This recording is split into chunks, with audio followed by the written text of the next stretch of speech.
शुरू करते हैं अल्लाह के बाबरकत नाम से जो बड़ा मेहरबान और नहायत रहम वाला है। तमाम तारीफ़ें मेरे अल्लाह रब्बुल इज़्ज़त के लिए हैं। अस्सलाम वालेकुम लिसनर्स, मैं हूँ आप लोगों की होस्ट नौशीन और मैं अपने चैनल खौफनाक कहानियों में अपने सभी सुनने वालों को खुशामदीद कहती हूँ। मैं उम्मीद करती हूँ आप सब लोग खैरियत से होंगे, जहाँ होंगे खुश होंगे। मेरे चैनल की खौफनाक कहानियों को कितना पसंद करते हैं, अपनी राय का इज़हार कमेंट बॉक्स में ज़रूर किया करें। आज आप लोगों के लिए मैं बहुत ज़्यादा दिलचस्प खौफनाक कहानियाँ लेकर आई हूँ जिन्हें आप लोग बहुत पसंद करेंगे। सिलसिला शुरू करते हैं आज की खौफनाक कहानियों का। बढ़ते हैं आज की पहली खौफनाक कहानी की तरफ। ये खौफनाक कहानी नबीरा ख़ान शेयर कर रही हैं। नबीरा कहती हैं, आज आपके साथ मेरे हस्बैंड के एक दोस्त हैं, उनकी ज़िंदगी में पेश आने वाली एक बहुत ही ज़्यादा ड्रामनी कहानी शेयर करना चाहती हूँ। मेरे हस्बैंड अपने दोस्त से मिलने गए तो वो लोग बातें करते करते घर से बाहर निकले। उनका जो घर है, उनके घर की बैक साइड पर एक बहुत बड़ा कदीम कब्रिस्तान है जहाँ पर बहुत ज़्यादा दरख्त लगे हुए हैं। वो जो कब्रिस्तान है वो ऑलमोस्ट वीरान ही रहता है। अच्छा, ये दोनों बातें करते करते उस कब्रिस्तान के बिल्कुल बाहर जाकर बैठ गए। उस वक्त असर के बाद का टाइम था, अभी मगरिब होने वाली थी। तो मेरे हस्बैंड के जो दोस्त हैं उनका नेम हम्माद है।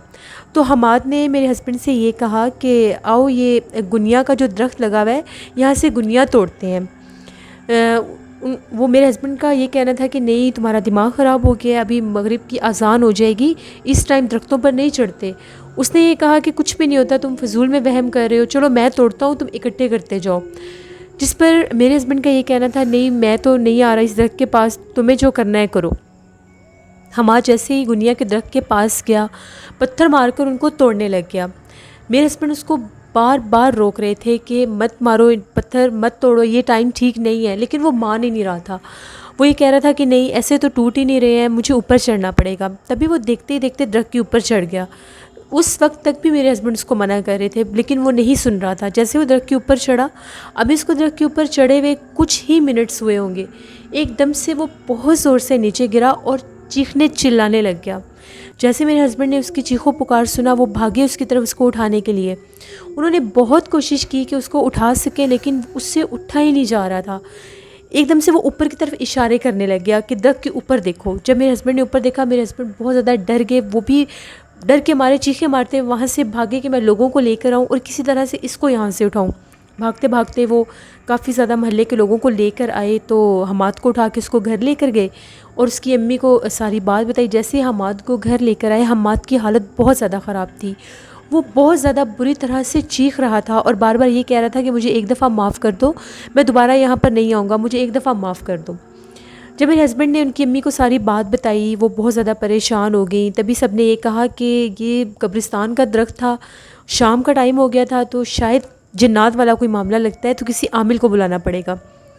वो लोग फ़ौरन से गए, एक साहिब इल्म हस्ती थे, उनको ढूंढ कर बुला कर लाए। जब वो आए, उनके घर में कोहराम मचा हुआ था, क्योंकि वो उनका एक इकलौता और चहेता बेटा था।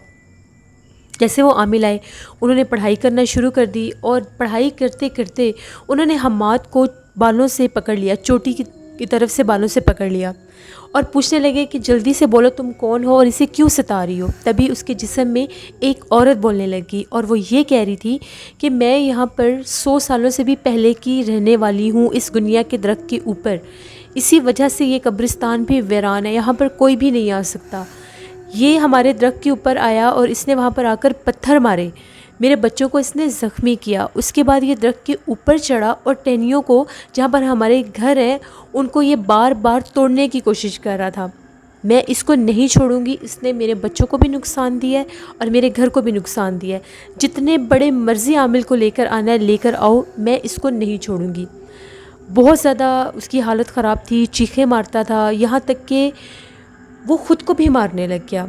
उसको फिर बांधना शुरू कर दिया, बड़े से बड़े आमलों को लेकर आए, उसको लेकर गए, लेकिन उसकी हालत ठीक नहीं हो रही। अभी भी मेरे हस्बैंड डेली जाते हैं, उसका पता करके आते हैं। एक हफ़्ते के अंदर अंदर उस लड़के का हुलिया ये हो चुका है, वो इतना वीक हो चुका है जैसे कोई ढांचा होता है। उसके जिस्म पर बहुत बुरी कंडीशन हो गई है, इतना वो कमज़ोर है। मेरे हस्बैंड बताते हैं कि जब उसने इशारा किया था कि दरख्त के ऊपर देखो, तो मैंने वहाँ पर एक बहुत ज़्यादा डरावने चेहरे वाली औरत देखी थी, जिसके जिस्म के ऊपर बहुत ज़्यादा बाल थे, लिबास नहीं था, रीछ की तरह उसके जिस्म पर बाल थे और सर के बाल जो थे वो ज़मीन तक लटक रहे थे और वो उल्टी लटकी हुई थी दरख्त के ऊपर। जिसने इसको नीचे गिराया था। कुछ दिन गुजरे तो मेरे हस्बैंड को कॉल आई कि वो जो हमाद है वो घर पे नहीं है। वो ये भी फ़ौरन से चले गए, सारे लोग उसको ढूंढ रहे थे, वो कहीं नहीं मिल रहा था। यहाँ तक कि भागते भागते सब ने कब्रिस्तान का रुख किया। जब कब्रिस्तान के पास गए तो वो गुनिया की उसी दरख्त के ऊपर उल्टा लटका हुआ था और चीखें मार मार के ये कह रहा था कि मुझे एक दफ़ा बचा लो। अक्सर वो घर से रात को गायब हो जाता है और उसी कब्रिस्तान से पाया जाता है। अभी भी वो ठीक नहीं है, अभी भी उसकी हालत बहुत ज़्यादा ख़राब है। आप सबसे रिक्वेस्ट है कि प्लीज़ उसके लिए दुआ करें, अल्लाह उसकी इस मुश्किल को आसान करे। वो जो गैर मरी मखलूक, वो जो चुड़ैल उसके पीछे लग गई है, वो उसकी जान बखैर व आफियत छोड़ दे और उस लड़के को अल्लाह ज़िंदगी अता कर दे। ये एक स्टोरी थी जो नबीरा ख़ान ने शेयर की। बहुत शुक्रिया नबीरा आपका। अल्लाह वो जो आपके हस्बैंड के दोस्त हैं हमाद, अल्लाह उनको ज़िंदगी से तंदुरुस्ती अता करे और उनकी इस मुश्किल को जल्दी आसान करे। बढ़ते हैं एक और ख़ौफनाक कहानी की तरफ। ये ख़ौफनाक कहानी मेरे साथ शेयर करी है प्रियंका कहती हैं आपके साथ आज एक ऐसी स्टोरी शेयर करना चाहती हूँ जो व्हाट्सएप पर एक ऑडियो वायरल हुई थी। उसमें एक लेडी थी जिसने बहुत ज़्यादा तकलीफ़ में और बहुत ज़्यादा खौफ में वो वीडियो, वो जो उसकी वॉइस थी वो वायरल कर दी।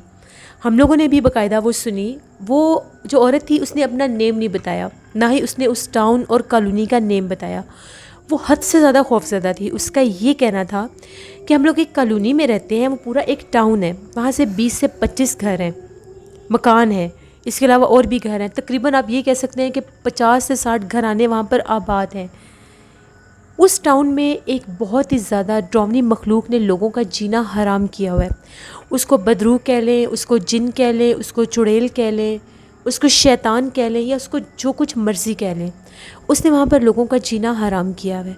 वो वहाँ से लोगों को निकलने भी नहीं देता और जो कोई भी लोग उस जगह का नाम या अपना नाम लेकर उसकी बात आगे बताते हैं वो उनको जानी नुकसान पहुँचा देता है। वो कहती है कि हमने ख़ुद भी उसको फेस किया है, उसके डर की वजह से बहुत से लोगों को नुकसान हो चुके हैं। उस कॉलोनी में उसको कंट्रोल करने के लिए हर मज़हब से रिलेटेड आमिल हजरात को, तांत्रिक, पंडित, प्रीस्ट, बहुत से लोगों को बुलाया गया है, पादरी, फादर, सबको बुलाया गया है, लेकिन कोई भी उसको वहाँ से निकाल नहीं सकता। फिर इन लोगों ने, गांव के सभी लोगों ने मिलकर, उस जगह के टाउन के लोगों ने मिलकर एक पंडित को बुलाया। वहाँ पर उस पंडित ने जब वहाँ पर उन्होंने पूजा की तो उनका ये कहना था कि इस टाउन में एक खबीस जिन का बसेरा हो चुका है जो कि बहुत ज़्यादा ख़तरनाक है। ये इस जगह को नहीं छोड़ेगा और ना ही यहाँ के लोगों को छोड़ेगा। इससे जो जान छुड़वाने का सिर्फ एक ही हल है कि हर रोज़ शाम को हर घर, जिस घर में ये नज़र आए या जिस घर में ये चला जाए, वहाँ पर आप लोगों ने मीट रखना है। शाम के टाइम अपने घर के खुले आंगन में मीट रखना है, क्योंकि अब वहाँ पर हालात ऐसे हो गए थे कि हम लोगों की नेबर में एक आंटी थी, तो वो रात के टाइम कपड़े धोकर उन लोगों ने सहन में बिछाए हुए थे, तो वो उतारने के लिए गई तो उनको वहाँ से डरावनी आवाज़ें सुनाई दे रही थी। ऐसा लग रहा था कि उनके सहन में कोई गुर्रार है। जब उन्होंने गौर किया तो वही भयानक चेहरे वाला शैतान जिन वहाँ पर बैठा हुआ था, तो वो वहीं पर गिरी और बेहोश हो गई। उसके बाद वो लोग कहते हैं कि हम लोग आज के दिन तक उसको फेस कर रहे हैं। अब टाउन का हर बंदा अपने सहन में, आंगन में शाम के टाइम कुछ गोश्त के टुकड़े रख देता है। जिस घर में भी उसका चक्कर लगता है वो वहाँ से वो गोश्त लेकर चला जाता है, उस मीट को वो खा लेता है और उस घर के लोगों को फिर वो कुछ भी नहीं कहता। अगर कोई घर मीट ना रखे तो उस घर के किसी न किसी फ़र्द का जानी नुकसान हो जाता है, उसकी मौत वाक़ई हो जाती है। इस हद तक वो कहते हैं कि हम लोग परेशान हैं, हम लोग उस जगह को ना तो छोड़ सकते हैं और ना ही वहाँ से कहीं जा सकते हैं, क्योंकि वो वहाँ से किसी को निकलने भी नहीं देता। वो ऐसे ऐसे काम करता है, ऐसे ऐसे काम करता है कि कोई चाह कर भी ना तो वहाँ से शिफ्ट कर पाता है और ना ही वहाँ से जा सकता है। प्रियंका कहती हैं हम लोगों ने ख़ुद उस औरत की वो जो वायरल वॉइस थी हम लोगों ने वो भी सुनी और वो बहुत ज़्यादा तकलीफ़ में थी। ऐसा फ़ील हो रहा था कि जैसे उन लोगों ने उस चीज़ को बहुत ज़्यादा डीपली फेस किया है। ये एक स्टोरी थी जो प्रियंका नाइक ने इंडिया से शेयर की। बहुत शुक्रिया प्रियंका आपका। बढ़ते हैं एक और ख़ौफनाक कहानी की तरफ। ये ख़ौफनाक कहानी सीमा सुहेल शेयर कर रही हैं। सीमा कहती हैं आज मेरे भाई के एक दोस्त है, उनके कज़न की ज़िंदगी में पेश आने वाली एक कहानी शेयर करना चाहती हूँ। उनका नेम अंस है। तो अंस को बहुत ज़्यादा शौक़ था कैंपिंग करने का। तो अंस ने एक दफ़ा अपने एक दोस्त आज़िम के साथ प्लान बनाया कि चलो जंगल के फ़लाँ हिस्से में चलते हैं और वहाँ पर जाकर हम लोग कैंपिंग करेंगे। मौसम भी बहुत अच्छा था, मार्च का महीना था। वो लोग जो हैं वो लोग वहाँ पर चले गए जंगल में कैंपिंग करने के लिए। जैसे वो लोग वहाँ पर पहुँचे, एकदम से मौसम बहुत ज़्यादा ख़राब हो गया और बहुत तेज़ बारिश शुरू हो गई। अब ये लोग जंगल के हिस्से में ही थे, इन लोगों की गाड़ी ख़राब हो गई। बार बार जब गाड़ी को स्टार्ट करते थे तो वो जो मीटर रीडिंग होता है उस पर ये लिखा हुआ रहा था कि इसमें पेट्रोल ख़त्म हो गया है। जबकि वो लोग कहते थे कि जब हम लोग घर से निकले थे हम लोगों ने पूरी गाड़ी जो थी उसकी टैंकी हम लोगों ने फुल करवाई थी, फिर ये कैसे ख़त्म हो गया। यहाँ तक कि उन लोगों के जो मोबाइल नेटवर्क्स थे वो भी वहाँ पर नहीं आ रहे थे। अब वो लोग बड़े परेशान थे कि यहाँ पर तो हम लोग स्टक हो जाएंगे, अब गाड़ी में तो नहीं बैठा जा सकता, मौसम बहुत ज़्यादा ख़राब था, बारिश रुकने का नाम ही नहीं ले रही थी। तभी उन लोगों ने क्या किया, उन लोगों ने कहा कि हम लोग जंगल के अंदर जाते हैं, शायद इस तरफ कोई आबादी, कोई रास्ता हम लोगों को नज़र आ जाए, तो हम लोग किसी से हेल्प मांग लेते हैं। गाड़ी वहीं पर खड़ी रहेगी और वो दोनों निकल कर वहाँ से जाने लग गए। चलते चलते चलते बिल्कुल जंगल के सेंटर में वो लोग पहुँच गए। जैसे जंगल के सेंटर में वो लोग पहुँचे, उन लोगों को वहाँ पर एक घर सा नज़र आया, एक पुराना सा टूटा फूटा सा कोई घर था। इन लोगों ने शुक्र किया कि चलो हम लोगों को कोई घर तो नज़र आया, इनसे मदद मांगते हैं। उस घर पर जैसे ही गए तो टूटा हुआ एक दरवाज़ा था, उसको खटखटाने लग गए। जैसे उसको नॉक किया, अंदर से कोई आवाज़ नहीं आई। इन लोगों ने ये समझा कि शायद खाली घर है, किसी दौर में यहाँ पर कोई रहता होगा, अब नहीं है। जैसे ही लोग वापस पलटे, वो लकड़ी का दरवाज़ा खुलने की आवाज़ आई। जैसे ही लोगों ने पीछे पलट कर देखा तो वहाँ पर एक बूढ़ा शख्स खड़ा था। इन लोगों ने वो इनसे पूछने लगा, कौन हो तुम दोनों और यहाँ पर क्या कर रहे हो। इन दोनों ने ये कहा कि हम लोगों की मदद कर दें, हम लोगों की गाड़ी ख़राब होगी, हम लोग जंगल में कैंपिंग के लिए आए थे, लेकिन यहाँ पर बारिश शुरू होगी और हम लोगों का गाड़ी भी हम लोगों की नहीं चल रही, पेट्रोल भी नहीं है, मोबाइल नेटवर्क भी नहीं आ रहा, तो हमारी कुछ हेल्प कर दें। उस बूढ़े शख्स ने ये कहा कि जितनी तेज़ बारिश है, इतनी तेज़ बारिश में तो मैं तुम लोगों की कोई हेल्प नहीं कर सकता, तुम लोग अंदर आ जाओ, इसे अपना ही घर समझो। वो दोनों डरते डरते जैसे ही उस घर के अंदर गए, वो घर अंदर से बहुत ज़्यादा गंदा था, बहुत ज़्यादा पुराना था, टूटा फूटा था और वहाँ पर बिल्कुल हल्का सा एक बल्ब जल रहा था, ना होने के बराबर। ये लोग जाकर जैसे अंदर गए, मट्टी ही मट्टी थी हर तरफ। इन लोगों ने एक जगह देखी, साफ़ करके वहाँ पर बैठने लगे तो उस बूढ़े अंकल को ये कहते हैं, अंकल आप यहाँ पर अकेले रहते हैं। जिस पर उस अंकल ने ये कहा, नहीं मेरे साथ तो मेरी मिसेज़ रहती हैं, मेरे बेटा और बेटी रहते हैं, देखो तुम्हारे पीछे खड़े हैं। जब इन लोगों ने पीछे पलट कर देखा, वो सब लोग वहाँ पर खड़े थे। उनके चेहरे बहुत ज़्यादा अजीब थे और वो बड़ी डरावनी नज़र से हंस रहे थे, अजीब व गरीब अंदाज में हंस रहे थे। ये लोग बड़े परेशान हुए कि जब हम लोग अंदर आए थे तो यहाँ पर तो कोई और था ही नहीं सिवाय इन अंकल के, ये एकदम कहाँ से आ गए। खैर ये डरे हुए थे। तभी वो जो उन अंकल की मिसेज़ थी, बूढ़ी आंटी, वो ये कहने लगी कि तुम लोग अपने हाथ मुंह धो लो, बारिश में आए हो, मैं तुम लोगों के लिए खाना लगाती हूँ, परेशान होने की ज़रूरत नहीं है, बारिश रुकेगी तो हम लोग तुम्हारी मदद कर देंगे। ये लोग डरते डरते उठे, लोगों ने हाथ मुँह धोए तो बैठ के खाने के लिए उन लोगों ने इनको खाना सर्व किया। अब खाने में से बहुत ज़्यादा अजीब स्मेल आ रही थी। वो कहते हैं कि हमने ज़िंदगी में अस्तगफार ऐसा खाना नहीं खाया कि वो खाया तो जा ही नहीं रहा था, उसमें से इस हद तक स्मेल आ रही थी। इन लोगों ने बीच में ही छोड़ दिया। अब ये लोग थोड़े से डर गए कि कोई गड़बड़ है, पता नहीं हम लोग कहाँ पर फंस गए हैं। ये दोनों उठकर भागने लगे कि हम लोग बाहर निकलते हैं। तभी उस बूढ़े ने ये कहा, बूढ़े अंकल ने ये कहा कि एक दफ़ा जो यहाँ पर आ जाए वो जा नहीं सकता, अब तुम यहाँ से जा नहीं सकते।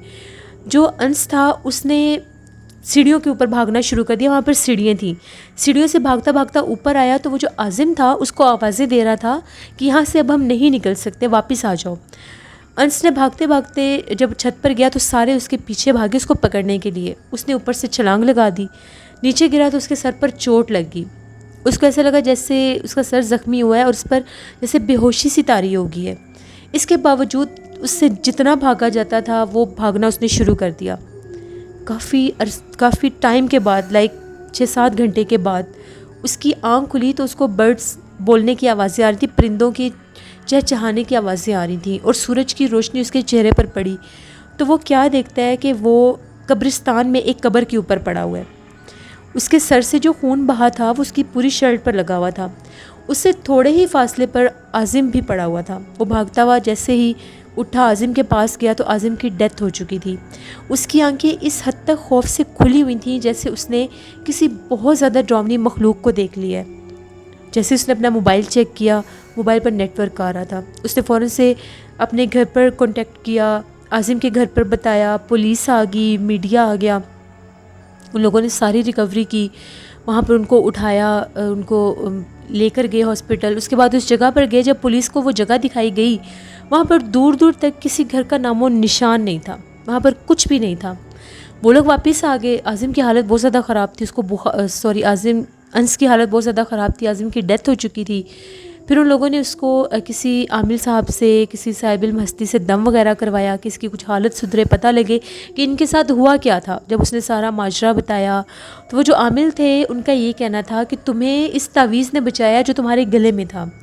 उसका दोस्त जो आज़िम था वो तावीज़ों को मानता नहीं था, ट्रस्ट नहीं करता था इन चीज़ों पर। उसके गले में कोई तावीज़ नहीं था, तो उसको जिन्नात ने जानी नुकसान दे दिया और वो मर गया। लेकिन अंस इसलिए बच गया कि इसके गले में तावीज़ था। तो वो जो साहिब इल्म हस्ती थे उन्होंने ये कहा कि तुम्हारी हिफाजत इस तावीज़ ने की है, इसको गले से कभी भी ना उतारना, तुम ठीक हो जाओगे। फिर वह गुज़रता गया, बहुत दुखी रहता था अपने दोस्त को लेकर कि उसका दोस्त बेस्ट फ्रेंड था उसका जो इस दुनिया से चला गया। तो ये एक स्टोरी थी जो सीमा सुहेल ने शेयर की इंडिया से। बहुत शुक्रिया सीमा आपका। बढ़ते हैं एक और ख़ौफनाक कहानी की तरफ। ये ख़ौफनाक कहानी साकिब शेयर कर रहे हैं। साकिब कहते हैं, मैं मियाँ वाली का रहने वाला हूँ और आपके साथ मेरे दादाजी की बताई हुई एक कहानी शेयर करना चाहता हूँ। मेरे दादाजी बताते हैं, ये तब की बात है जब मेरे दादाजी बिल्कुल यंग हुआ करते थे। उन लोगों का जो गांव था वो रहीम यार ख़ान से भी आगे होता था, उस तरफ उन लोगों का गांव था। तो दादाजी कहते हैं कि उस दौर में इस तरह से लोग सफ़र करते थे कि अगर किसी को कहीं जाना होता था, किसी दूसरे गांव में जाना होता था, तो ख़ानदान के सभी लोग मिलकर या गांव के सभी लोग मिलकर काफ़िले की शक्ल में सफ़र किया करते थे। वो लोग बताते हैं कि जब भी सर्दी का मौसम होता था तो हम लोगों के काफ़िले निकला करते थे। एक दफ़ा ऐसा हुआ, सर्दी का मौसम था तो इन लोगों का काफ़िला निकलना था। इन लोगों ने एक गांव से दूसरे गांव जाना था। गांव में उस काफ़िले में गांव के और भी लोग मौजूद थे। आप ये कह सकते हैं कि उस काफ़िले में तकरीबन 20 से 25 लोग थे जो घोड़ों पर उस काफ़िले की शक्ल में एक गांव से दूसरे गांव जा रहे थे। वो कहते हैं कि जब हम लोगों का काफ़िला शुरू हुआ, हम लोग पैदल भी सफ़र करते थे और कभी घोड़ों पर भी बैठ जाते थे। जिसके पास जो सवारी होती थी वो अपनी सवारी साथ लेकर चल पड़ता था। वो कहते हैं कि हम लोग एक गांव के पास से गुजर रहे थे। वो गांव बिल्कुल जंगल का हिस्सा लगता था, ऐसा लगता था कि शायद आबादी दूर है, जंगल का एक हिस्सा था। तो उन लोगों के पास पानी ख़त्म हो गया। अब उन लोगों को पानी की सख्त ज़रूरत थी क्योंकि सर्दी के मौसम होने की वजह से उन लोगों ने साथ पानी रखना ज़रूरी नहीं समझा। लेकिन चल चल के जब वो लोग थक गए तो उन लोगों को बहुत सा प्यास लगी। उन लोगों ने ये कहा कि हम लोगों से गलती होगी कि हम लोगों ने साथ पानी नहीं रखा, खाने पीने की चीज़ें रख ली, अब हम लोगों को पानी चाहिए। उसमें से काफ़िले में से कुछ लोगों ने ये कहा कि हम लोग यहाँ पर पड़ाव डालते हैं क्योंकि जितनी ज़रखेज़ ये जगह लग रही है, जितने यहाँ पर जंगल का हिस्सा है, हो सकता है यहाँ पर कोई आबादी भी हो। उन लोगों ने उसी जगह पर एक जगह पर पड़ाव डाल लिया और उस काफ़िले में से 5 से 6 लोग पानी की तलाश में जंगल में निकल पड़े। जैसे वो लोग कहते हैं कि हम जंगल में चलते चलते चलते काफ़ी आगे निकल आए। ऐसा लग रहा था कि जैसे बहुत घना जंगल है, दूर दूर तक इंसान का नामो निशान नहीं था। इतना घना जंगल उन लोगों ने कभी सोचा भी नहीं था कि इस हद तक घना जंगल होगा। जंगल में से अक्सर अजीबोगरीब आवाज़ें भी आ रही थी। ऐसा लगता था जैसे शायद वो जानवरों की आवाज़ें हैं। कभी किसी के अजीब तरह से ऊंची सी चीख सुनाई देती थी, कभी कोई आवाज़ सुनाई देती थी। फिर भी वो लोग बचते बचाते शाम होने से पहले पहले उन लोगों ने कहा कि पानी ढूंढते हैं ताकि यहाँ से निकलने में कामयाब हो जाएं। वो कहते हैं हम लोग चलते चलते बिल्कुल जंगल के अंदरूनी हिस्से पर पहुँच गए। वहाँ पर इतने घने दरख्त थे कि ऐसा लगता था कि सूरज भी नहीं है। वहाँ पर पहुँचकर ऐसा लग रहा था कि शाम हो चुकी है। वहाँ पर हम लोगों को एक कुआं नज़र आया। उस कुएं के चारों तरफ बहुत ज़्यादा कटे हुए दरख्त रखे हुए थे। जैसे उस कुएं के पास जाने के लिए किसी जगह को रोका जाता है, यानी उसके पास कोई ना जा सके, बैरियर बनाए हुए थे। फिर भी उन लोगों ने उन दरख्तों को क्रॉस किया, उनके ऊपर चढ़े, गिरते पड़ते कुएं तक पहुंच ही गए। कहते हैं जैसे हम लोग कुएं के पास पहुंचे, अभी हम लोगों को कुएं के पास पहुंचे हुए तकरीबन 1 से 2 मिनट हुए होंगे, हम लोगों को बहुत बहुत ज़्यादा भारी और ऊंचा सांस लेने की आवाज़ आने लग गई। सांस लेने की आवाज़ आ रही थी। वो सांस की आवाज़ ऐसी थी कि ऐसे लग रहा था कि ज़मीन भी हिल रही है। कुआं भी बहुत बड़ा था। ये लोग बड़े परेशान हुए कि ये किस चीज़ की आवाज़ है। ऐसे लग रहा था जैसे बहुत ऊंची आवाज़ में कोई सांस ले रहा है। यहाँ तक कि उन लोगों को वो जो कुएं के ऊपर एक बाल्टी सी लटकी होती है जो बीच में फेंकते हैं पानी के लिए, वो भी हिलती हुई महसूस हुई। उनमें से एक शख्स ने कहा कि ऐसा लगता है कि ये आवाज़ जो है कुएं के अंदर से आ रही है। वो कहते हैं कि जैसे हम लोगों ने हिम्मत की, बहुत ज़्यादा स्याह कलर का वो कुआं था, काला बिल्कुल ब्लैक था, दीवारें भी ब्लैक थीं। जब उसके अंदर झांक कर देखा तो उस कुएं के अंदर से बहुत डरावनी आवाज़ें आ रही थी, जैसे कोई गुर्रा रहा है और सांस ले रहा है, लेकिन नज़र कुछ नहीं आ रहा था, बिल्कुल अंधेरा था अंदर। इन लोगों में से एक आदमी ने वो बाल्टी अंदर फेंकी कि बाल्टी फेंक कर देखते हैं कि इसके अंदर पानी भी है या नहीं। जैसे लोगों ने अंदर बाल्टी फेंकी, एकदम से कुएं के अंदर से बहुत ज़्यादा डरावनी चीख की आवाज़ आई। वो किसी मर्द की आवाज़ थी। जब इन लोगों ने देखा कि किसकी आवाज़ें हैं, कौन चीख रहा है अंदर, इतनी भारी आवाज़ में कौन चीख रहा है, इन लोगों को बहुत ज़्यादा बहुत बड़ा एक सर नज़र आया। उसने जैसे ही ऊपर देखा तो उसकी जो आंखें थी बहुत बड़ी बड़ी आंखें थीं और सुर्ख रंग की आंखें थीं। इन लोगों को बड़ी बड़ी सुर्ख आंखें नज़र आईं और वो जो सर था, जितना कुएं का पूरा दहाना था उतना उसका सर था।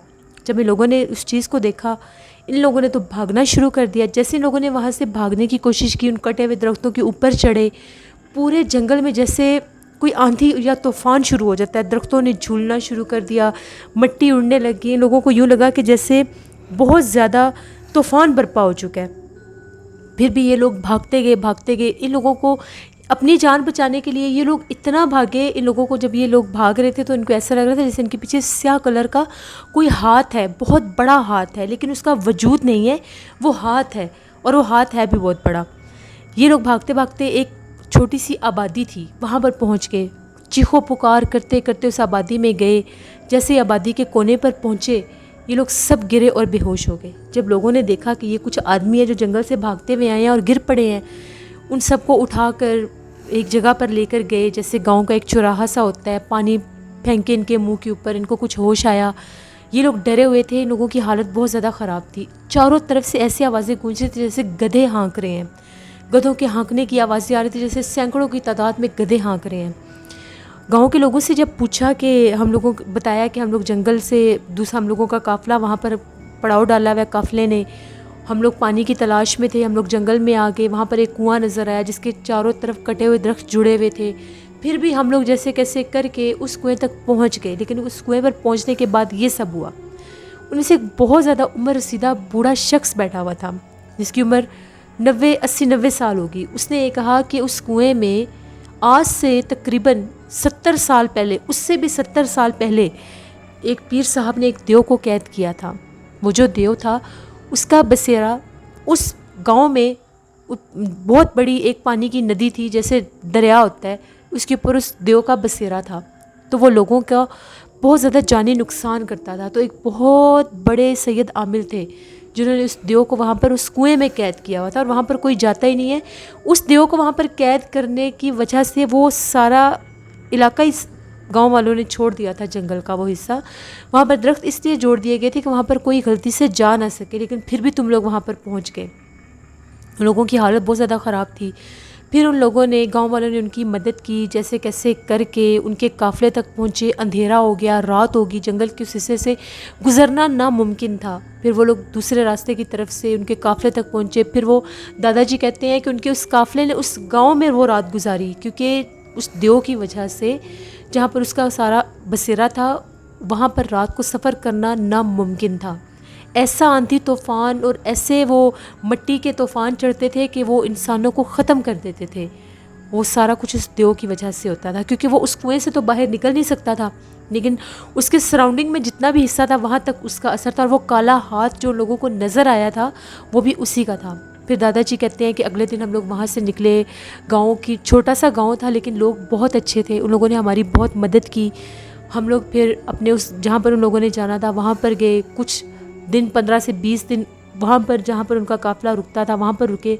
फिर जब वापस आए तो वापसी पर उसी गांव से होकर गुजरे, लेकिन उस जंगल की तरफ नहीं गए। ये एक स्टोरी थी जो हम लोगों के दादाजी हमें हमेशा सुनाया करते थे, और उनकी अपनी ज़िंदगी की ये कहानी थी। तकरीबन ये कहानी 50-60 साल पुरानी होगी। ये कहानी थी जो साकिब ने शेयर की। बहुत शुक्रिया साकिब आपका। जिससे ये थी आज की खौफनाक कहानी है। अपना फीडबैक मुझे ज़रूर दें, आप लोगों को कैसी लगी। आप लोग भी अपनी खौफनाक कहानियाँ शेयर कर सकते हैं डिस्क्रिप्शन बॉक्स में दिए गए email ID noshinwar57@gmail.com पर। इसके अलावा आप लोग मुझे कमेंट बॉक्स में भी स्टोरी शेयर कर सकते हैं। हॉरर उर्दू सेंटर को मेरे बहुत से लिसनर्स ने अभी तक सब्सक्राइब नहीं किया, सो प्लीज़ जाएं मेरे हॉरर उर्दू सेंटर को भी जाकर सब्सक्राइब करें। आप लोगों के कहने पर ही मैंने नॉवल का चैनल स्टार्ट किया है। अब आप लोग मुझे सपोर्ट करें और उसको भी जाकर सब्सक्राइब करें। वहाँ पर हॉरर नॉवेल्स जो मैं दे रही हूँ उनको ज़रूर विज़िट करें, सब्सक्राइब करें और मुझे सपोर्ट करें। नीलम वॉइस ऑफिशियल मेरी सिस्टर का चैनल है, उनको भी जाकर सब्सक्राइब करें, सपोर्ट करें। उनके चैनल की स्टोरीज़ भी आपको पसंद आएंगी। इंशाल्लाह कल आप लोगों के साथ फिर मुलाकात होगी किसी नई खौफनाक कहानी में। अपना बहुत सा ख्याल रखिएगा, अपनी ढेरों दुआओं में मुझे ज़रूर याद रखिएगा। मेरे पेरेंट्स को, मेरी फैमिली को ज़रूर याद रखिएगा। Thank you for watching. Stay blessed. अल्लाह निगहबान।